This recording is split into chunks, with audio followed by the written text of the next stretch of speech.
नमस्कार। जय श्री राम। राधे राधे। राधे श्याम।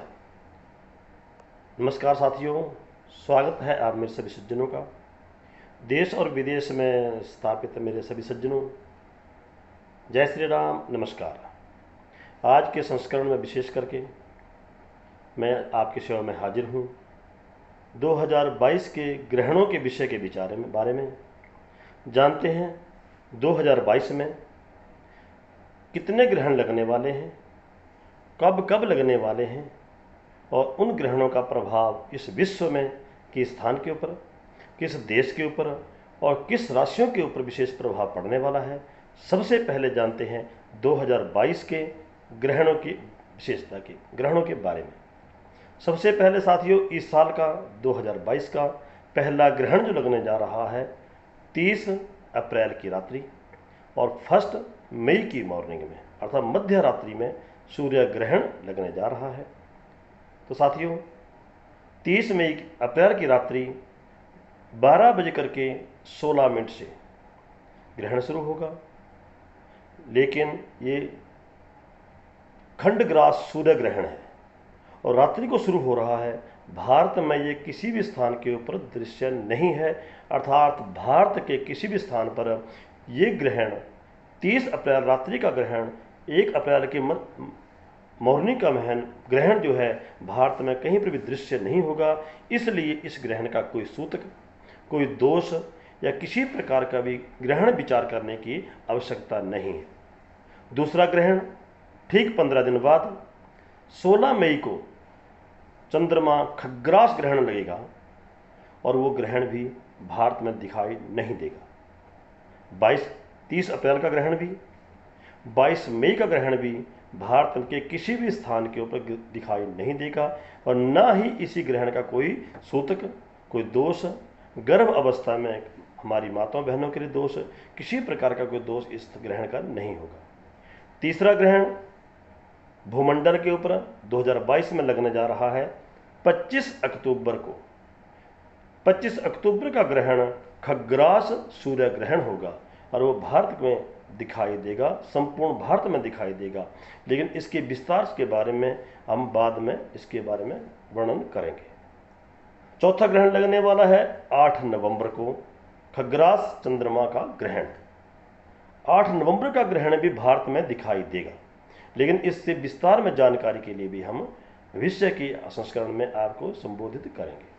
आइए आज जानते हैं विशेष करके आज के ग्रहण 30 अप्रैल शनिवार मध्य रात्रि 30 की रात 1 मई की मॉर्निंग में रात्रि 12:16 से ग्रहण शुरू हो रहा है और ये ग्रहण का मध्य समय जो है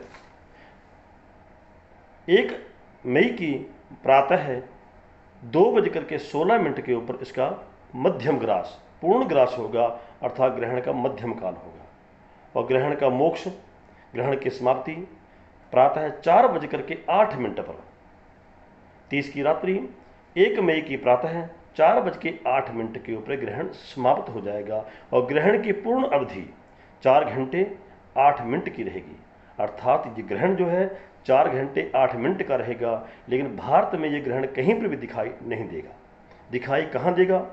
तो विशेष करके इस भूमंडल में ये ग्रहण दक्षिणी अमेरिका में, संपूर्ण अमेरिका में भी नहीं, दक्षिणी अमेरिका में ये ग्रहण दिखाई देगा और उत्तरी अंटार्कटिका में और पश्चिमी देशों के में भी ये ग्रहण दिखाई देगा। लेकिन वहाँ का स्टैंडर्ड टाइम के अनुसार आप संपर्क कर सकते हैं, मेरे दूरभाष नंबर के ऊपर संपर्क कर सकते हैं कि अमेरिका में किस में होगा, अंटार्कटिका में किस में होगा। एवं जो पूर्वी देश हैं, यदि आप पूर्वी देशों में रहने वाले हैं, उस स्थान पर कब होगा या वहाँ भारतीय स्टैंडर्ड टाइम के अनुसार रात्रि 12:16 से अपने उस समय को कन्वर्ट करके भी आप स्वयं भी इसके बारे में विचार कर सकते हैं, या मेरे दूरभाष नंबर 9255103262 के ऊपर संपर्क कर सकते हैं।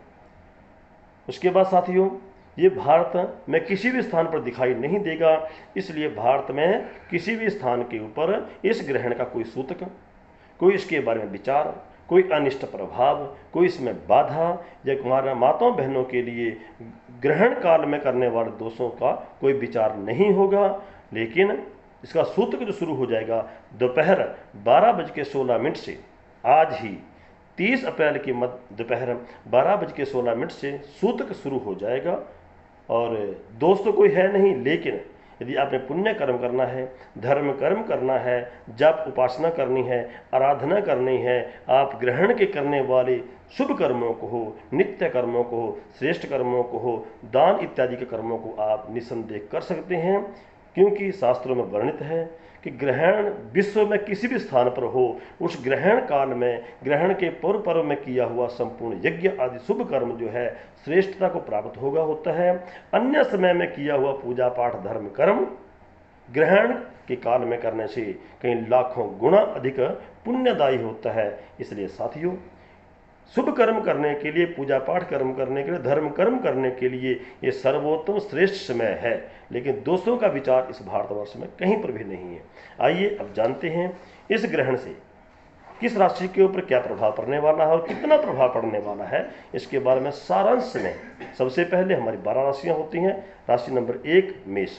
मेष राशि वालों, ये ग्रहण आपको खुशियां लेकर के आने वाला है। आपके घर में, आपके परिवार में, आपके कारोबार में वृद्धि को प्राप्त होगा। सूर्य के ग्रहण के प्रभाव से आपका कार्य चमकेगा। आपको विशेष कार्य की सिद्धि होने के विशेष